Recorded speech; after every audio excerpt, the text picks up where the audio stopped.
Boa noite, queridos. Sejam bem-vindos à Igreja das Américas, nosso culto de meio de semana. É uma alegria imensa ter você aqui com a gente nessa noite. O nosso Deus é bom e nós vamos celebrar o Senhor que tudo fez e tudo criou. Que você esteja atento, com seu foco voltado para esse culto, para a palavra de Deus, para as músicas, para as orações. Que nós possamos ser abençoados por Deus, pela presença dEle, envolvidos por Sua presença, que nosso coração seja cheio da Sua glória. Amém? Que Deus abençoe a sua vida, que Deus te abençoe nessa noite, a sua casa, a sua família. Vamos juntos celebrar ao Senhor.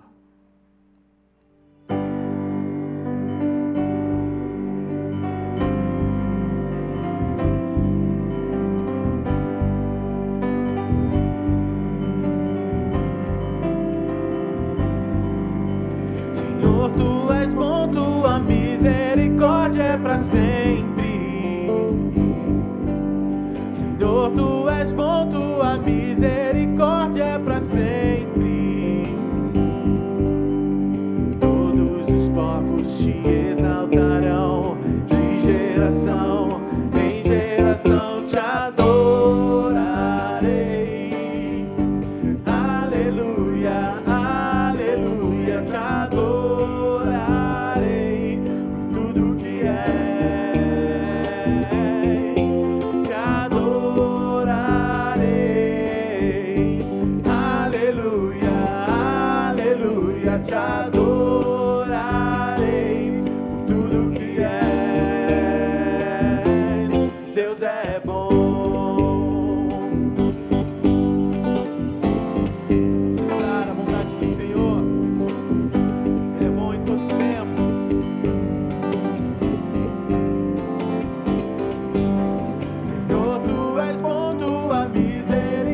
É para sempre. Senhor, Tu és bom, Tua misericórdia é para sempre. Todos os povos te exaltarão, de geração em geração te adorarei. Aleluia, aleluia, te adorarei.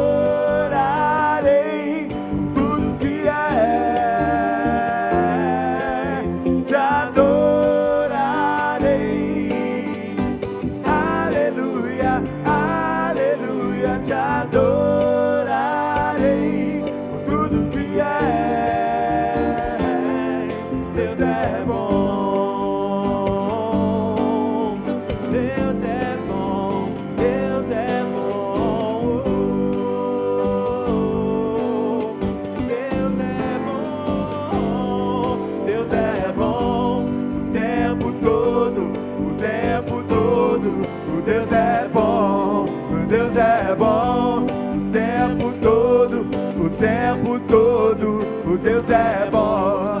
Deus é bom o tempo todo, o tempo todo, o Deus é bom. Deus é bom o tempo todo, o tempo todo, o Deus é bom. Te adorarei.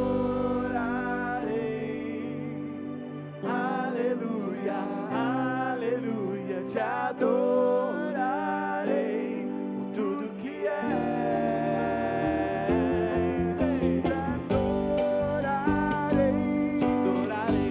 Aleluia, aleluia, te adorarei por tudo que és, tudo que és, tudo que és. Deus é bom.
Nosso Senhor é o Rei da Glória, e para Ele toda a honra e toda a glória.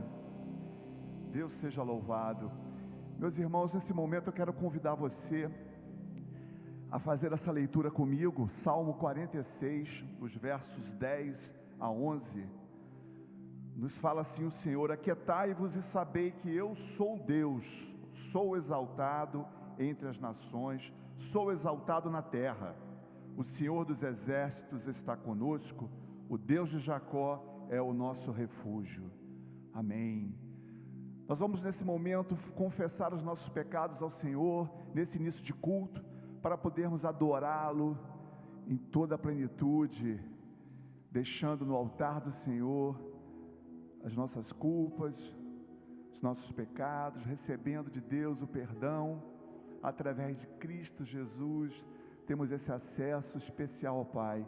Feche seus olhos nesse momento, confesse o Senhor. Vamos falar com Deus nesse momento.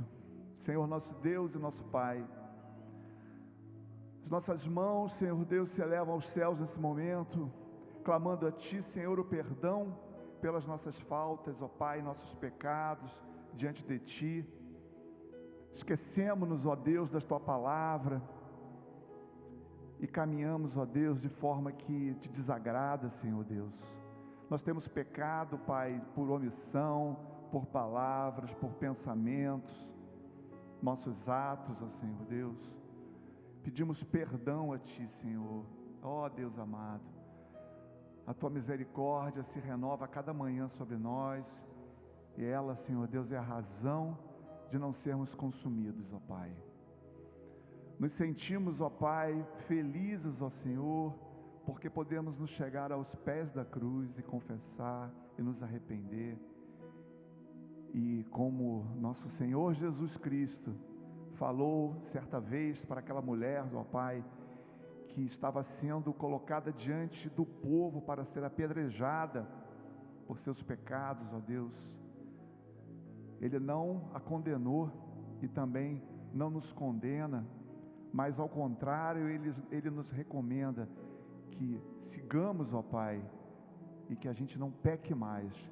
Que seja assim, Senhor Deus, nas nossas vidas, que possamos, ó Pai, caminhar livremente, ó Pai, na Tua presença, nos importando, ó Pai, e não entristecer o Espírito Santo que habita em nós, Senhor. Queremos Te adorar, Senhor Deus, em toda a plenitude, Senhor. Tu que és o Deus poderoso, o Deus criador dos céus e da terra, Senhor Deus, o Deus que é, que sempre foi e que será, Senhor Deus. Nós Te louvamos e bendizemos o Teu nome, Pai. Recebe nesse momento a nossa adoração, o Teu povo todo nesse momento reunido em Teu nome, ó Pai, para adorar as maravilhas, ó Pai. As glórias sejam dadas a Ti, Senhor Deus. Recebe a nossa adoração e o nosso louvor, Pai. Que seja também com os nossos atos e as nossas palavras, ao longo da nossa caminhada, Senhor, que seja um culto de louvor e adoração plena e contínua na Tua presença.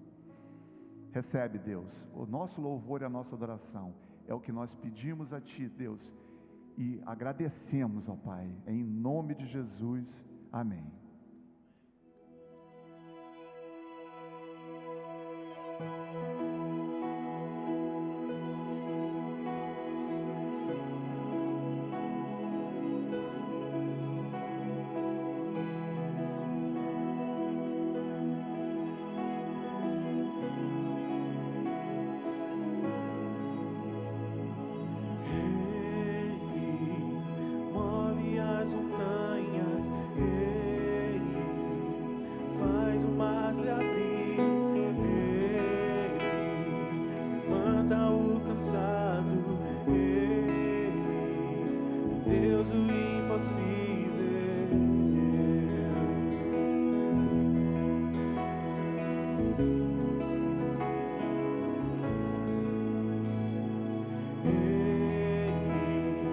Nossa esperança, Ele é o príncipe da paz, Ele é nossa esperança, Ele é Deus o impossível.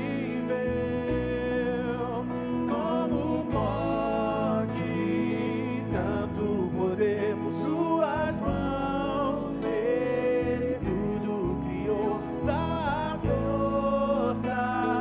para que assim nós vivamos a sua luz. Não dá pra comparar, não dá pra comparar sua grandeza imensurável.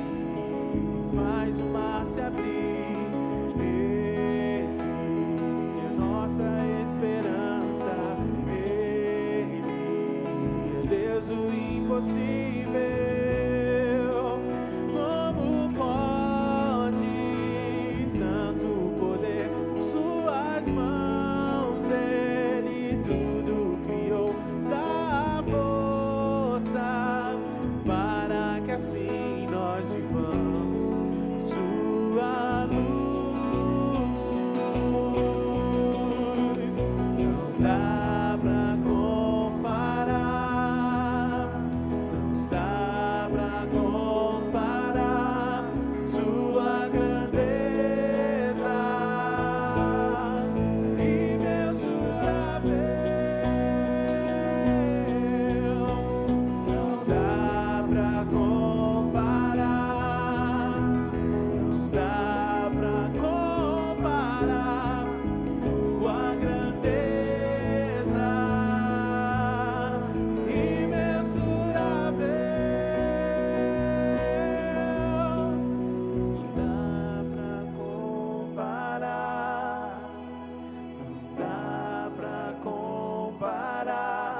sua grandeza é imensurável.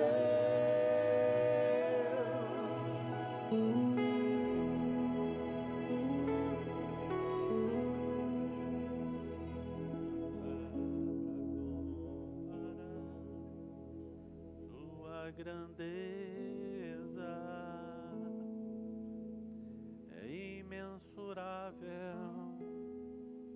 Meus irmãos e minhas amadas irmãs, nesse momento estaremos participando da consagração. Convido você a acompanhar comigo e, se você estiver com a sua Bíblia, a abrir no livro de Salmos, em seu capítulo 75, no verso 1. de autoria de Asaf, um dos poucos capítulos do livro de Salmos que não é escrito pelo rei Davi. Então assim diz a palavra do Senhor: grandes graças te rendemos, ó Deus, graças te rendemos, e invocamos o teu nome e declaramos as tuas maravilhas. Meus irmãos, nesse momento de consagração, como acabamos de cantar, a grandeza do Senhor é imensurável, e Ele ainda assim nos permite que nos aproximemos dEle, que nos acheguemos a Ele, e ainda nos convida para participar desse banquete, desse privilégio que é servir na obra do Senhor, que é trazer um pouco do muito que o Senhor até aqui tem nos dado. A mim, a você, a sua casa, a sua família, nos seus relacionamentos. O Senhor é bom demais. Desperta o desejo do seu coração de consagrar a Ele a tua vida, os seus relacionamentos, o seu trabalho, a sua família, o seu levantar e o seu deitar.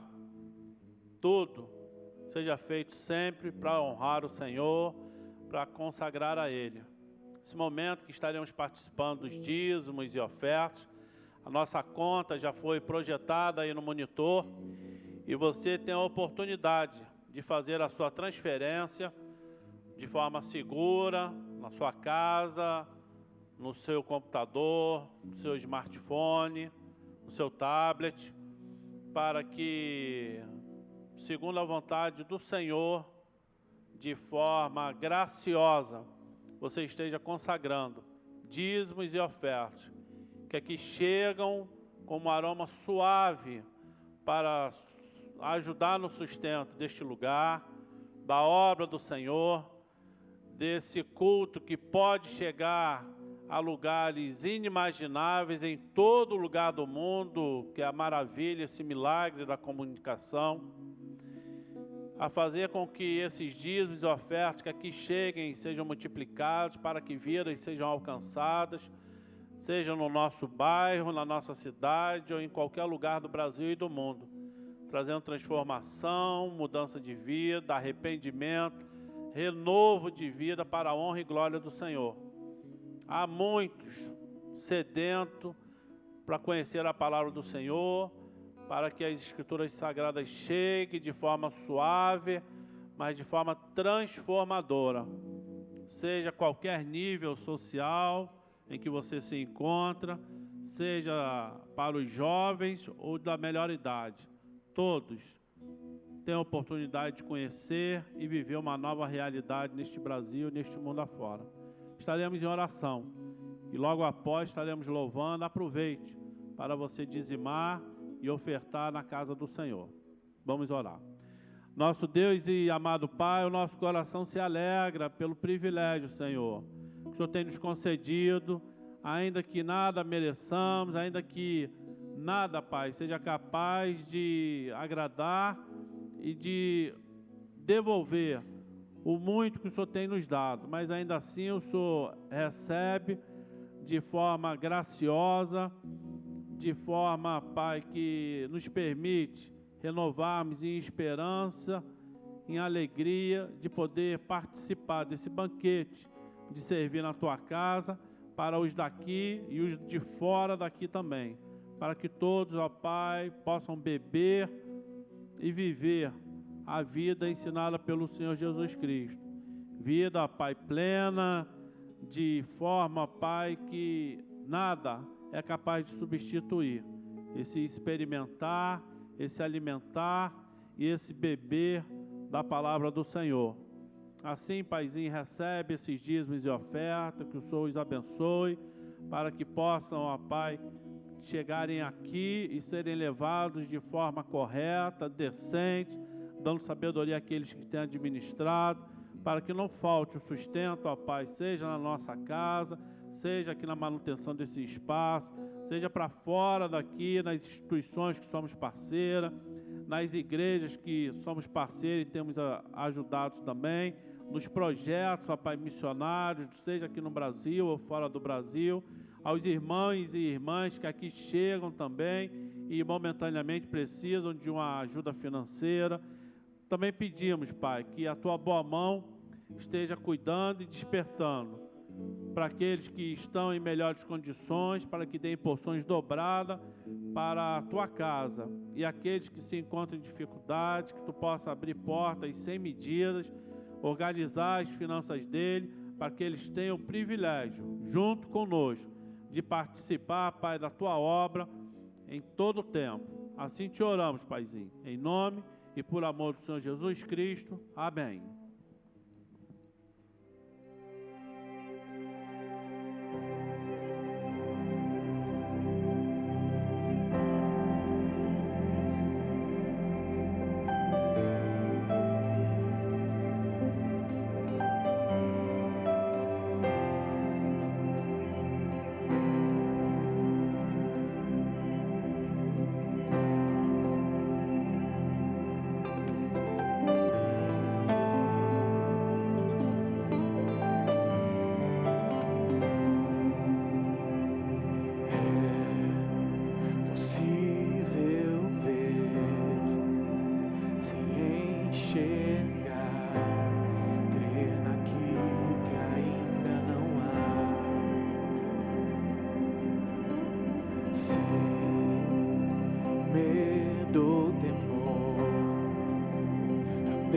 Se lançar, a graça disposta a me salvar.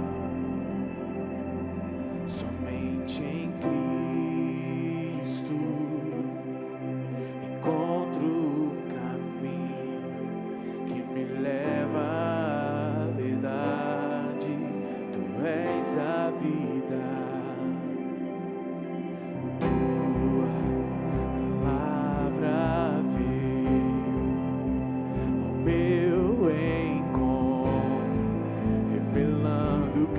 Sou em ti. Não foi porque eu quisesse saber, foi por tua graça, teu querer. Pois em mim a chave para abrir a porta que me fez renascer.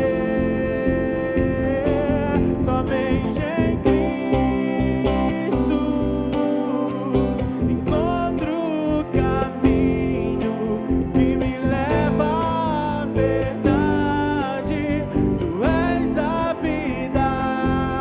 Somente em Cristo encontro o amor que me deu a esperança. Tu és a vida.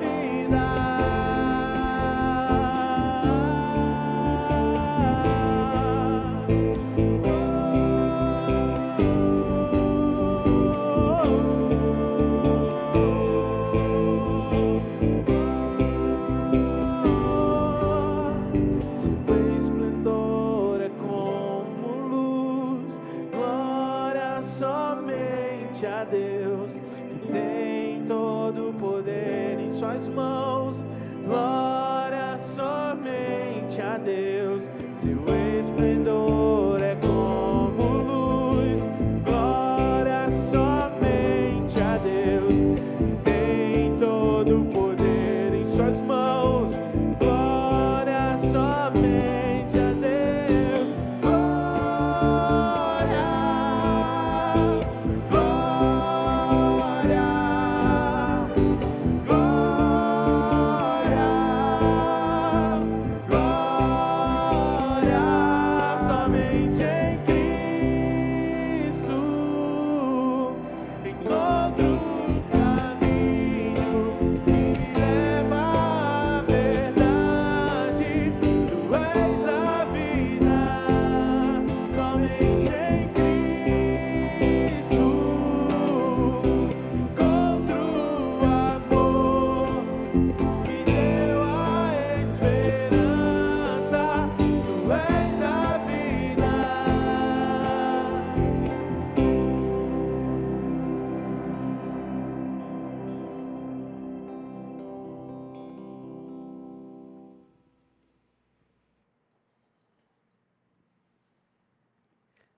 Boa noite, amada igreja.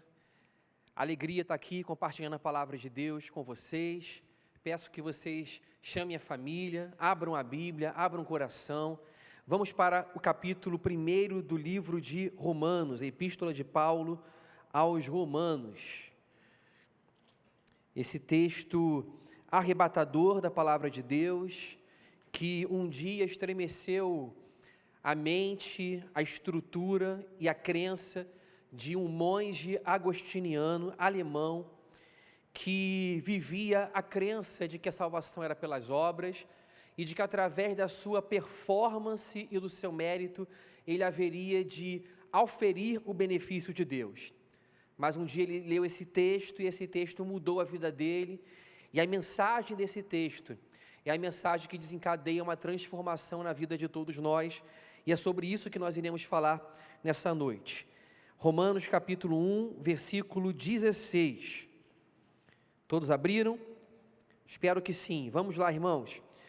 Não me envergonho do Evangelho, porque é o poder de Deus para a salvação de todo aquele que crê, primeiro do judeu, depois do grego.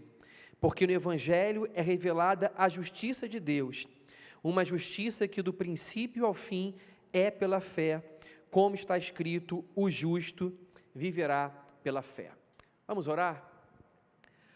Nosso Deus, nosso Pai, é um privilégio, Senhor Deus, anunciarmos a Tua palavra, sermos recipientes de uma palavra, Senhor Deus, que é tão cheia de boa nova, de boa notícia, Senhor. A proclamação da ressurreição de Jesus desencadeia, Senhor Deus, nova vida, por onde quer, Senhor Deus, que esta mensagem é anunciada. O Senhor transforma vidas, pessoas, Senhor Deus, são transformadas, nos arrependemos e vivemos, Senhor Deus, o reino de Deus na nossa vida, na história, e esperamos que o reino de Deus venha a ser consumado um dia no final da história. Senhor, fala ao coração, Senhor Deus, de quem está em casa, fala ao coração, Senhor Deus, de quem está pregando, que um texto, Senhor Deus, tão lindo e tão maravilhoso como esse, cheio da riqueza e da transformação que o Senhor opera, possa, Senhor Deus, tocar os nossos corações. É o que eu te peço, com o perdão dos meus pecados, te pedindo graça em nome de Jesus. Amém. Sábado agora, dia 31 de outubro, esse sábado que passou, nós comemoramos os 503 anos da Reforma Protestante. A Reforma Protestante, ela é um marco no calendário mundial, inclusive é um acontecimento que tem importância tanto para cristãos e não cristãos, no sentido de que configurou características que determinaram os rumos da história. Então, quem estuda a história da humanidade, principalmente quem quer entender as características da modernidade, terá que estudar as descobertas de Colombo, as expansões marítimas na América, terá que estudar o pensamento filosófico de René Descartes, mas, sobretudo, terá que entender que um dia também houve um desmantelamento de uma estrutura milenar religiosa e um monge, ele disse que o homem, através de Cristo, poderia ter relacionamento com Deus sem a intermediação de arcebispos, de padre, de confessionários, de votos, promessas. Através de Cristo somente, o homem poderia ter um livre relacionamento com Deus, baseado na sua graça. Isso desmantelou uma estrutura milenar e fez com que nascesse um novo movimento chamado protestantismo, onde a salvação, ela não é pelas obras, mas é pela graça. O homem é salvo pela instrumentalidade da fé. A salvação, ela não é através de tradições e de crenças de crença nos rituais que os homens estabeleceram, mas a salvação, ela é proveniente da mensagem que está nas Sagradas Escrituras. Vejam só, quem era Lutero? Lutero ele era um homem simples, devoto, religioso, um monge devoto, religioso, do mosteiro de Santo Agostinho. Lutero, dentro da estrutura da Igreja Católica, ele não era nenhum poderoso, ele não estava ali no topo das estruturas hierárquicas, ele não estava verticalizado no topo e acima. Ele era simplesmente um devoto monge que vivia a sua vida pacata e discreta na Alemanha, fazendo as suas orações, os seus votos e buscando a Deus. Esse era Martinho Lutero. E Lutero vivia um inconformismo muito grande dentro de si, porque ele sentia que tudo que ele fazia não era suficiente para conquistar o amor de Deus. Lutero era alguém religioso, devoto, ele procurava escrupulosamente observar as regras, os mandamentos, fazer as suas orações, e ele procurava trabalhar até mesmo a exaustão, para que ele não tivesse pensamentos impuros e pecaminosos que adentrassem a sua mente. E ele trabalhava então até a exaustão, até o ponto de cair desmaiado. Lutero, ele acreditava que tudo se baseava no seu esforço, na sua capacidade de se autocompenetrar, de ter disciplina, de ter regra e de ter uma espiritualidade baseada na sua própria força e no seu próprio esforço. Lutero, certo dia, diz os historiadores, que ele havia listado cuidadosamente uma lista de pecados que ele cometia recorrentemente, e ele procurando o padre no confessionário com a sua lista, ele foi confessar os seus pecados, e ele então despeja a sua culpa, despeja toda a sua lista de pecados diante do padre que está naquele confessionário, e depois de confessar, quando ele vira as costas, ele se lembra de um pecado que ele não havia cometido, que ele não havia confessado, e a sua mente volta a lhe atordoar novamente e ficar inflamada de culpa. Essa era a vida de Lutero. Não era uma vida de felicidade, de alívio. Não era a vida de alguém que podia conjugar religião e felicidade e paz na mesma frase. A religiosidade de Lutero não era sinônimo de uma consciência limpa e pura, e muito menos muito menos a sua espiritualidade podia ser conjugada com a experiência de paz e de sossego diante de Deus. Ele era religioso, mas o fato de ser religioso não lhe dava a garantia de uma vida tranquila, de paz, de sossego, sabendo que nenhuma culpa poderia inflamar a sua consciência diante de Deus. Tal como Lutero, o apóstolo Paulo, ele também era um homem religioso. O apóstolo Paulo, ele mesmo descreve a si mesmo como alguém que é da tribo de Benjamim, uma tribo ilustre em Israel, cuja ancestralidade remete à figura de Saul, o primeiro rei da monarquia de Israel. Ele era circuncidado ao 8º dia, ele foi criado aos pés da maior autoridade religiosa da sua época, Gamaliel, e ele era da seita mais radical do judaísmo, que era o farisaísmo.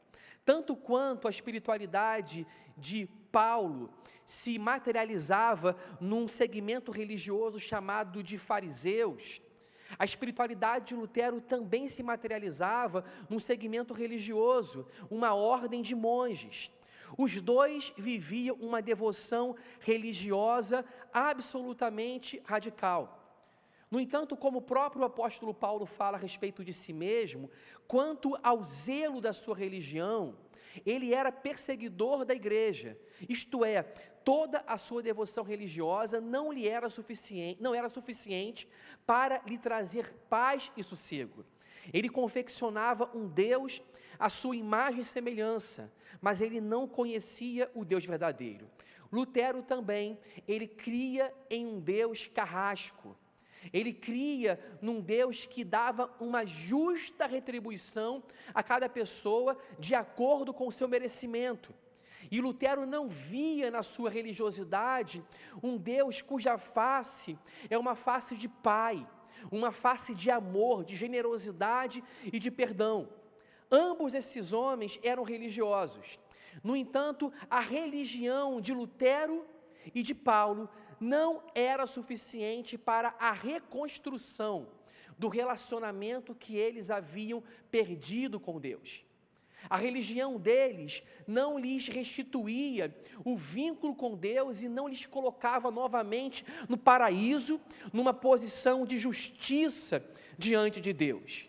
Muita religião, muitos rituais, muitos escrúpulos em obedecer coletâneas de regras. No entanto, o coração não era puro, ainda que do lado de fora o comportamento parecesse ser absolutamente puro.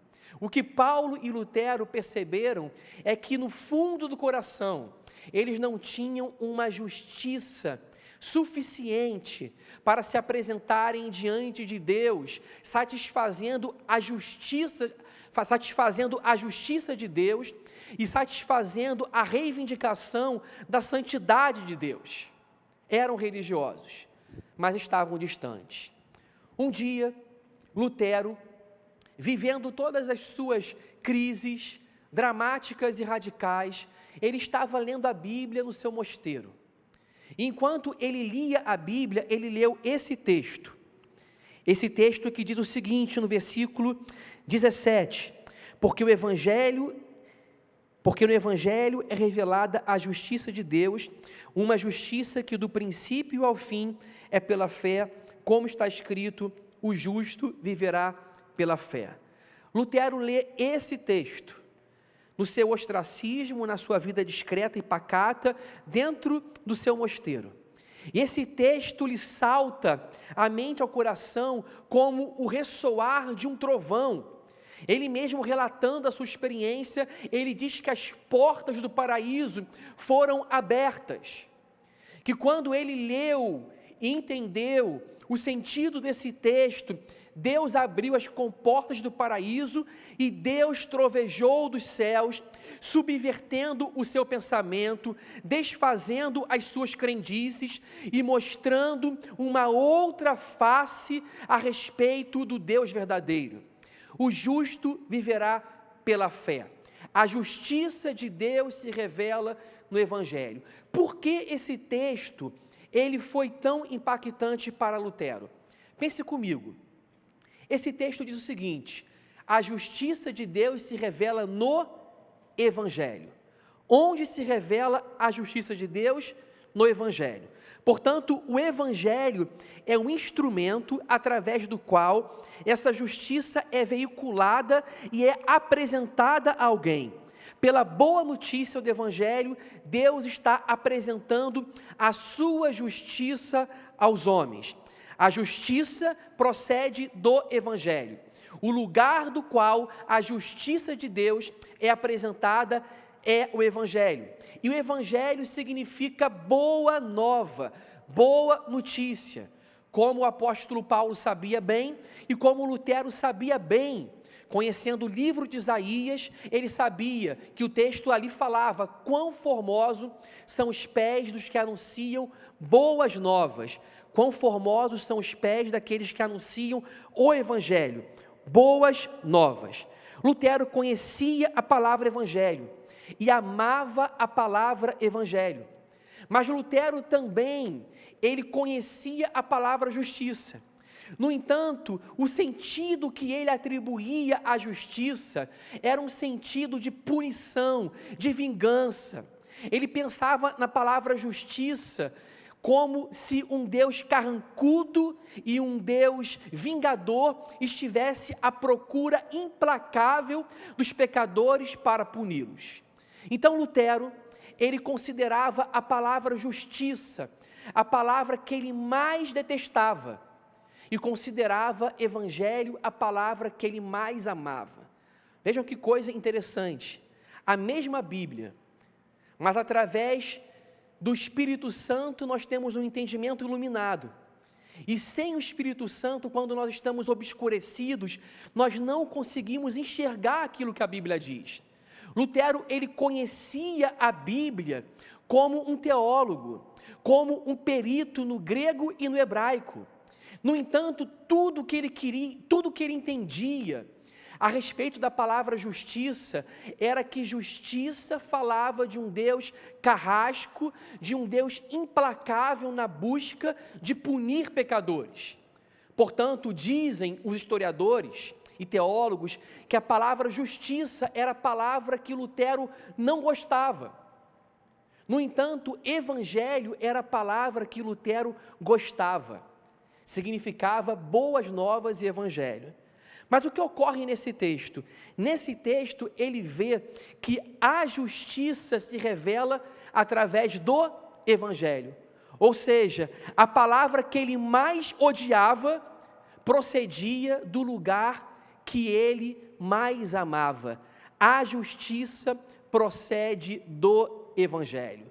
Isso para Lutero é um trovão. Isso para Lutero é uma notícia que modifica completamente o seu pensamento a respeito de Deus. Lutero entende que a justiça que o Evangelho anuncia não significa uma vingança, não apresenta um Deus punitivo, carrasco, implacável contra os pecadores, sem misericórdia e sem perdão. Lutero pensava em justiça simplesmente em termos de proporcionalidade. Se a pessoa pecou, então um raio cairá sobre a cabeça dela. A punição de Deus será proporcional ao erro e ao crime do homem.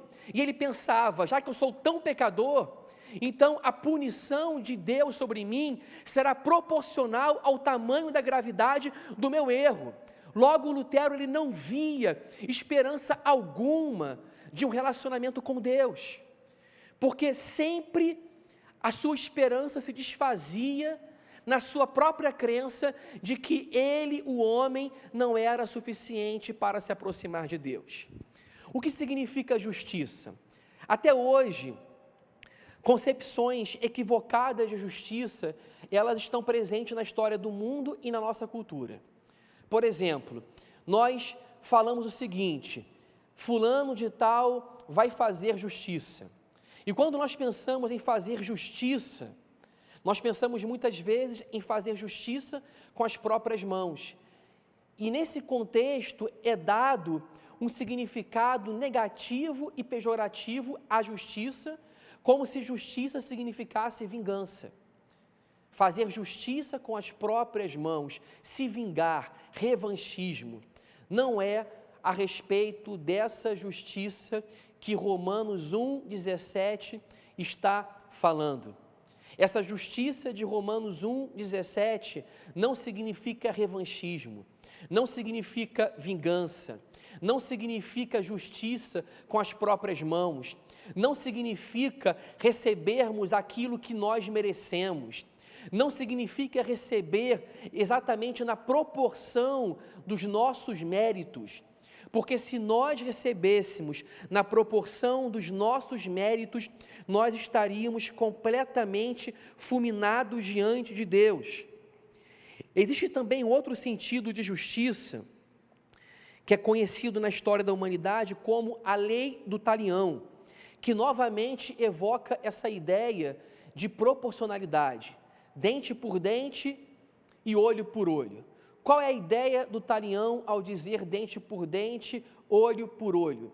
A ideia é a rigidez da proporcionalidade. É que existe uma relação entre causa e efeito. Aqui você faz, aqui você paga. Você recebe exatamente a medida do seu merecimento. Então, coisas ruins acontecem para pessoas ruins e coisas boas acontecem para pessoas boas. Essa é a lógica da causalidade. Se você então enfrenta situações difíceis e ruins na vida, isso é uma explicação possível de você ser uma pessoa ruim. No entanto, se fosse assim, olho por olho e dente por dente, como alguém já disse um dia, no final todo mundo ficaria cego e banguelo. Porque se nós recebermos o exato merecimento dos nossos pecados, nós não estaremos de pé, nem diante de Deus, nem diante do nosso cônjuge, nem diante dos nossos filhos. Nós não teremos esperança de viver o dia de amanhã.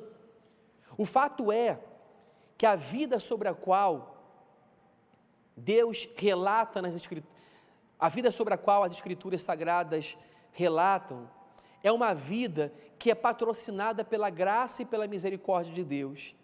As misericórdias de Deus, elas se renovam a cada manhã.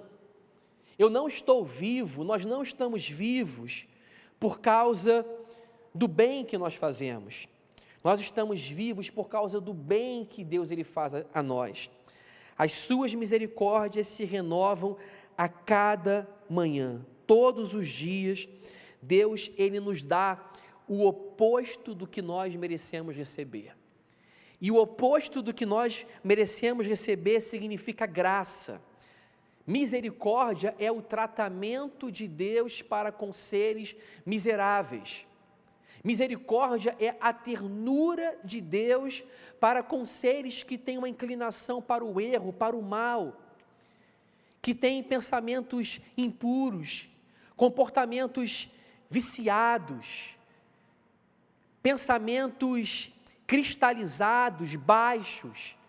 Deus, ele é misericordioso e a sua misericórdia promete nos dar o oposto do que nós merecemos receber e nos ofertar a salvação que vem por intermédio da proclamação do Evangelho em Cristo Jesus. O apóstolo Paulo, ou melhor, Lutero, ele odiava a palavra justiça, porque a sua ideia de justiça era uma ideia análoga ao talião, era uma ideia de dente por dente, olho por olho, era uma ideia de proporcionalidade rígida, do aqui se faz, aqui se paga, era a ideia de que pessoas ruins recebem uma enxurrada de coisas ruins, e ele acreditava que simplesmente mantendo uma performance espiritual perfeita, simétrica e equilibrada, ele podia ter o favor de Deus. Mas o fato é que nós não conseguimos ser o tempo inteiro lúcidos, equilibrados, não conseguimos acertar todos os nossos votos, nossos desejos e condutas. Deparamos-nos com o mal que habita em nós e dizemos que o bem que nós gostaríamos de fazer, este não fazemos. E o mal que nós repudiamos, esse acabamos cometendo. Nós percebemos essa fissura dentro de nós. Nós percebemos que nós temos um desejo, uma inclinação para fazer o bem, mas nem sempre fazemos o bem que gostaríamos de fazer. E percebemos que a nossa natureza, ela nos arrasta para lugares que nós não gostaríamos de ir. Então, diante dessa constatação de que nosso coração é mau e desesperadamente corrupto, a única solução é o anúncio de uma salvação gratuita e de graça.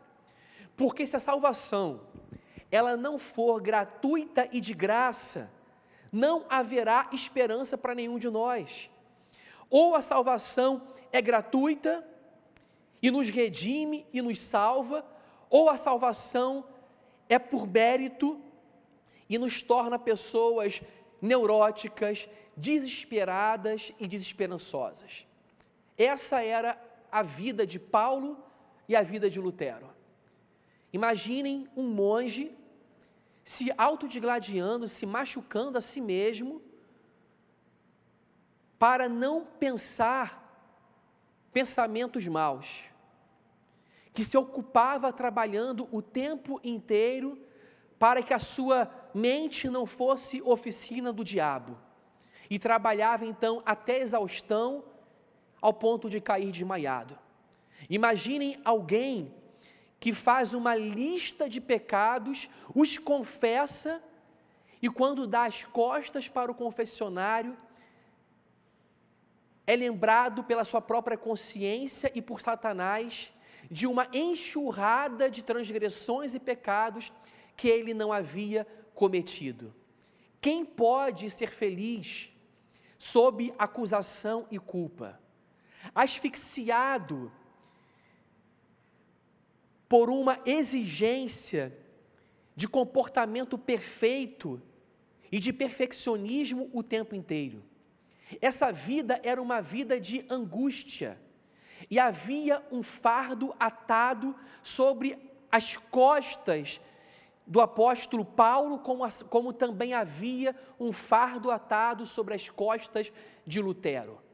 Esse fardo era o peso da religião, e o peso da religião simplesmente envergava as suas costas e tornava as suas vidas tristes, sem propósito, sem sentido, ainda que supostamente houvesse algum propósito, mas era um propósito que se transformava em fanatismo, mas não em espiritualidade verdadeira e espiritualidade sadia.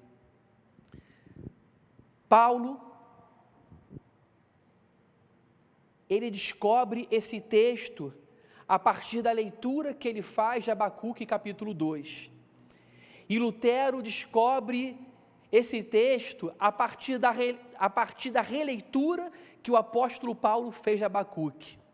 Paulo, ao ler Romanos 1,17, que diz que a justiça de Deus se revela no Evangelho, ele descobre que aquilo que aparentemente era mais odiável se revela por meio daquilo que é mais amável. Então ele chega à seguinte conclusão: essa justiça não pode significar punição. Essa justiça não pode significar vingança de Deus. Porque essa justiça que vem do Evangelho é uma boa notícia. E como a justiça, ela se torna uma boa notícia? Essa é uma boa pergunta. Como a justiça se torna uma boa notícia?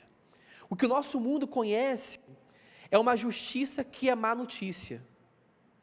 É uma justiça que é o talião, que é dente por dente, olho por olho.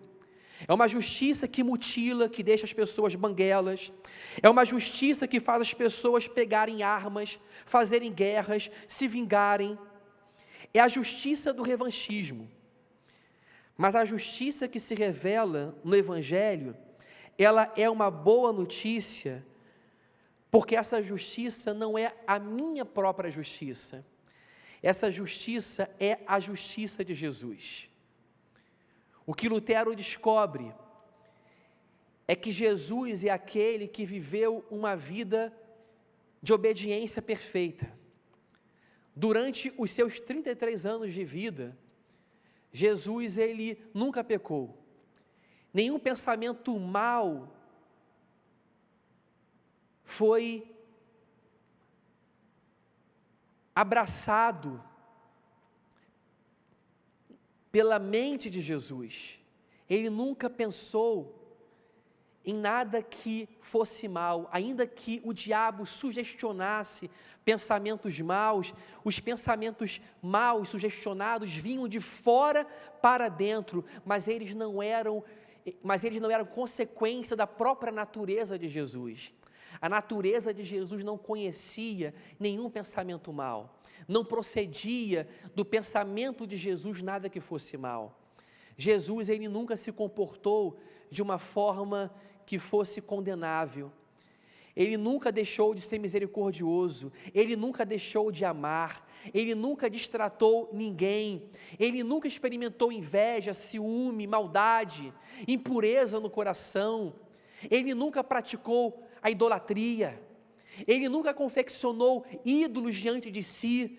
Deus sempre foi suficiente para Jesus, e ele amava o seu Deus, o seu Pai, acima de todas as coisas. Jesus vivendo uma vida bela, exuberante, uma vida que borbulhou todo o fruto do Espírito Santo, de alegria, paz, amor, longanimidade, fidelidade, mansidão, paciência e domínio próprio. Jesus viveu essa vida perfeita, linda, cheia de amor, e Ele se ofereceu como o Cordeiro de Deus que tira o pecado do mundo. Sendo Jesus puro e santo, Ele se ofereceu por nós no Calvário como justiça perfeita. E a justiça perfeita de Jesus, ela é oferecida a nós através do Evangelho. A justiça de Deus se revela no Evangelho. A boa nova é que o Evangelho proclama uma justiça que não significa vingança. O Evangelho proclama uma justiça que significa salvação. Porque a justiça de Jesus é colocada na minha conta e na sua conta. Era como se nós tivéssemos uma conta no vermelho, com uma dívida impagável. Jamais podíamos pagar a nossa dívida diante de Deus, nós pecadores. Mas Jesus, Ele coloca a sua justiça e a sua retidão em nós. E o nome dessa experiência, que foi determinante para a reforma protestante acontecer, se chama justificação pela fé. A justiça de Jesus é colocada na nossa conta. Como Lutero entendeu isso? Lutero entendeu que essa experiência, ela é como um casamento de comunhão total de bens. O que é um casamento de comunhão total de bens? Esse arranjo jurídico do casamento total, do casamento de comunhão total de bens, significa que os cônjuges, eles entram nessa aliança com todas as suas partes, com todos os seus pertences. Quando Jesus se casa conosco, Ele se casa em comunhão total de bens. Isso significa que o meu pecado, a minha transgressão, a minha miséria e a minha corrupção vão sobre Jesus na cruz do Calvário, e Ele se faz pecado por mim. Mas também significa que a justiça, a retidão e a santidade de Jesus entram na minha conta falida e miserável. Lutero chamou isso de troca gloriosa. Troca gloriosa. Vejam que troca essa que Jesus faz com a gente. Chega a ser irônico nós relatarmos esse tipo de troca no mundo onde as trocas acontecem dentro de uma lógica de interesse, onde ambas as partes de um acordo querem ganhar e nenhuma quer sair perdendo. Nós estamos falando de uma troca onde Jesus recebe o nosso pecado. O que Ele ganha? E nós recebemos a sua justiça. A justiça se revela no Evangelho. A justiça que se revela no Evangelho é boa notícia, porque não significa um talião, não significa um dente por dente, não significa a apresentação de um Deus carrasco que diz que nós temos que ser perfeitos e temos que tirar nota 10. Nós não podemos tirar nota 10, nós não vamos tirar nota 10, nós temos que hoje aqui reconhecer a nossa insignificância, a nossa pequenez, que nós não temos nada a oferecer diante de Deus. E quando nós reconhecemos a nossa pequenez e sabemos que para entrar nesse casamento, nós temos que entrar com a nossa miséria, confessando o nosso pecado, quando nós passamos por essa experiência de consciência, nós vivemos o que a Bíblia chama de metanoia, de arrependimento. Arrependimento é dizer para Deus o seguinte: Senhor, eu sou miserável, eu sou pecador, eu não tenho nada para te oferecer, eu pequei até o dia de hoje, eu vou continuar a pecar, mas eu não quero viver mais na prática do pecado. Eu me entristeço pelos meus erros, não há nada que eu possa te oferecer, mas eu te peço, Senhor Deus, dá-me a tua justiça. E como o próprio texto diz, o justo viverá pela fé. Quando nós cremos em Deus, quando nós cremos que Jesus, Ele morreu e ressuscitou para a nossa justificação, nós recebemos os créditos da sua retidão na nossa conta. A única reivindicação do Evangelho é a fé. Você pode perguntar, então, o que eu posso fazer para o meu relacionamento com Deus ser reestruturado? O que eu posso fazer para que eu tenha amizade com Deus? O que eu posso fazer para que haja reconciliação? Eu quero esse casamento, eu quero essa comunhão, eu quero uma relação com Deus sem medo, sem culpa, sem me sentir o tempo inteiro cobrado, com fardos pesados diante de mim. O que eu tenho que fazer? Você não tem que fazer, você é chamado a crer. Simplesmente crer, abrir as suas mãos vazias e dizer: Jesus, eu creio que o Senhor morreu e ressuscitou por mim. E quando você crer de todo o coração que Jesus morreu e ressuscitou por você, as portas do paraíso se abrem, e você passa a conhecer um Deus que não é carrasco, um Deus que não é contra você. Você passa a conhecer um Deus que é amigo, que é pai, que é advogado, que é protetor.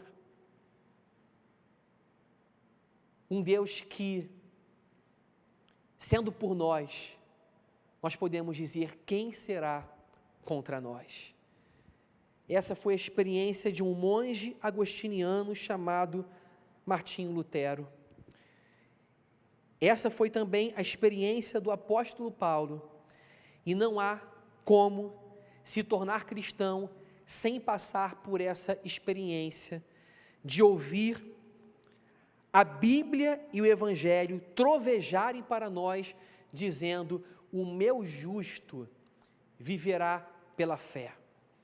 Abandone o caminho do mérito, da performance, das obras, do ritualismo, o caminho da autocobrança, o caminho da autodigladiação, o caminho até mesmo daquilo que nós podemos chamar de autocomiseração. Não é por nós, é por Cristo. E o Evangelho de Jesus, ele nos oferece justiça. A justiça que significa não vingança, mas que significa o mérito de Jesus, a justiça de Jesus lançada na nossa conta. Vamos orar? Vamos orar nesse momento. Curve a sua cabeça em casa, coloque seu coração diante de Deus. Nesse momento vamos agradecer pela obra maravilhosa que Deus ele operou na nossa vida. Agradecer porque Jesus ele se ofereceu por nós no Calvário, vivendo uma vida de perfeita obediência para nos redimir dos nossos pecados. Não somos salvos por filosofias, por religião, por rituais. Não somos salvos porque somos pessoas boas, porque praticamos filantropia ou boas obras. Nem somos salvos através da intermediação de bispos, de pastores, de confessionários, de votos e indulgências. Nós somos salvos simplesmente pela graça do nosso Senhor e Salvador Jesus Cristo. Senhor, nós somos salvos, Senhor, porque o Senhor se casou conosco. O Senhor se casou com a prostituta. O Senhor se casou com a nossa feiura. O Senhor se aproximou de nós, mesmo sendo nós pecadores, inimigos. O que o Senhor viu em nós, Pai? Essa é a pergunta que nós fazemos. O que o Senhor viu em nós? Não tínhamos nada para te oferecer, nenhuma formosura, nenhum mérito, Senhor Deus nosso, poderia ser suficiente para satisfazer as exigências da tua justiça. No entanto, apesar de nós mesmos, o Senhor, segundo a riqueza da tua misericórdia, nos amou e nos trouxe vida quando nós ainda estávamos mortos em delitos e pecados. O Senhor veio até nós, e o Senhor, pelas sagradas escrituras, proclama essa palavra ao nosso coração: o meu justo viverá pela fé. Ensina-nos, Senhor Deus, a viver pela fé. Ensina-nos a viver crendo que Jesus, Ele morreu e ressuscitou pelos nossos pecados. Ensina-nos a viver crendo que o Senhor promete uma justiça que não é vingança. Ajuda-nos, Senhor Deus, a continuar crendo e nos relacionando contigo, Deus, pela graça mediante a fé e não pelas obras. Porque muitas vezes, Senhor Deus, achamos que precisamos ser perfeitos para o Senhor nos amar. Mas não existe nada que possamos fazer para o Senhor nos amar mais. E não há nada que possamos fazer para o Senhor nos amar menos. O Senhor nos ama em grau infinito de perfeição. Senhor, tira a culpa da nossa consciência, tira o peso da religiosidade, tira, Senhor Deus, os fardos do pecado que se atam muitas vezes às nossas costas. Silencia também, Senhor Deus, a voz do acusador e do adversário, porque se Deus é por nós, quem será contra nós? Senhor, basta nós abrirmos a nossa Bíblia e dobrarmos os nossos joelhos, que nós podemos ir diretamente a Ti. E essa foi a grande mensagem da Reforma Protestante. O ser humano, ele é emancipado, ele é liberto, e para ele ter relacionamento com Deus, basta conhecer a justiça de Jesus. Obrigado, Deus, pelo Evangelho, obrigado pelas boas novas. Que o Senhor possa visitar nessa noite meu irmão, a minha irmã, Senhor Deus, toda a tua igreja, desde a mais tenra criança, Senhor Deus, até, Senhor Deus, o mais velho ancião.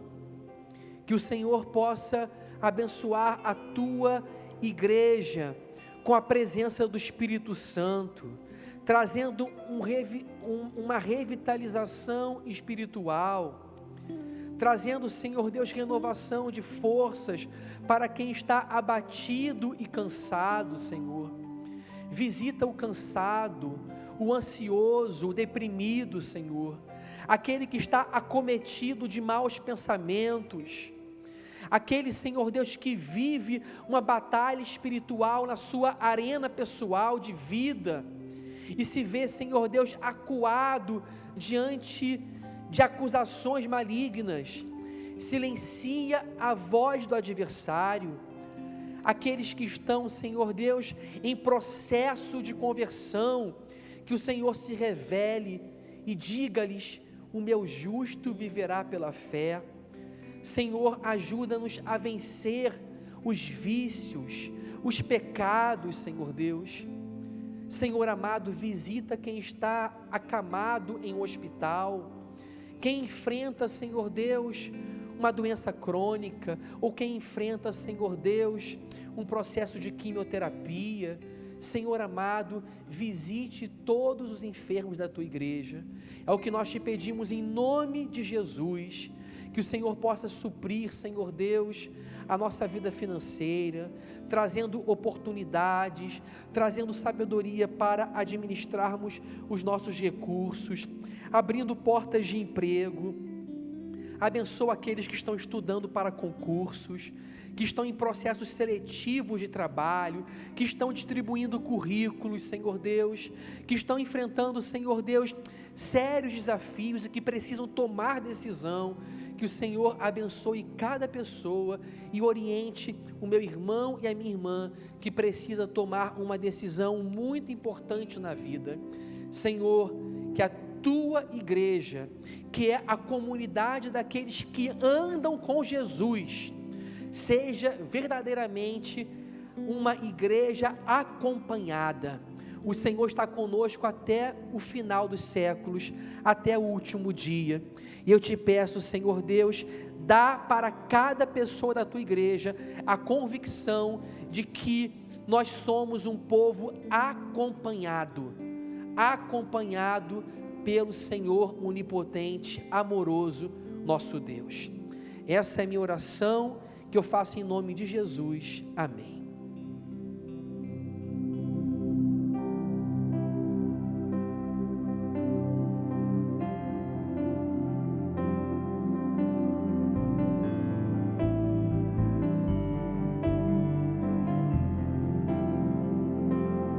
Somente em Cristo encontro o caminho que me leva à verdade. Tu és a vida. Somente em Cristo encontro o amor que me deu a esperança. Tu és a vida.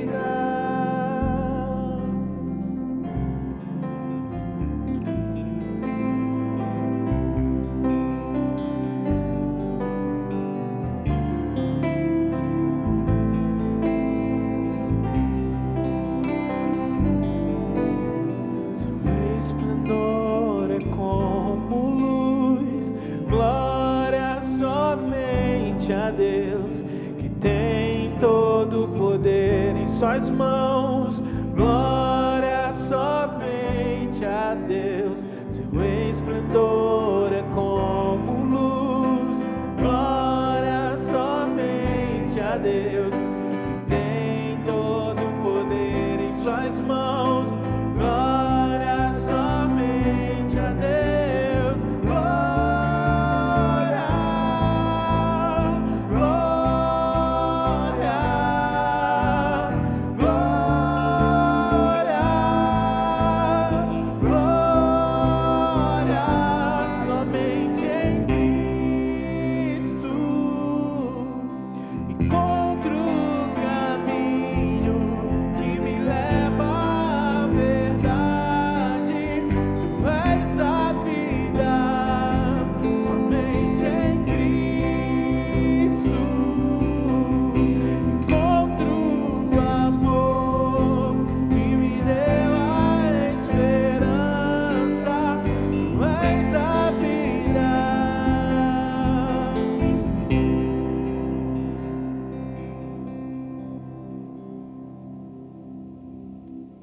Glória a Deus por essa noite de celebração. Nós somos imensamente gratos ao nosso Senhor que nos salvou. Vamos ficar de pé nesse momento, junto à sua família, à sua casa. Vamos receber com alegria a bênção apostólica. Que a graça do nosso Senhor e Salvador Jesus Cristo, o amor de Deus, o nosso eterno Pai, e a bendita comunhão, consolação e poder do Espírito Santo sejam sobre nós e sobre todo o povo de Deus, espalhado na face da terra, hoje e para todo sempre. Amém.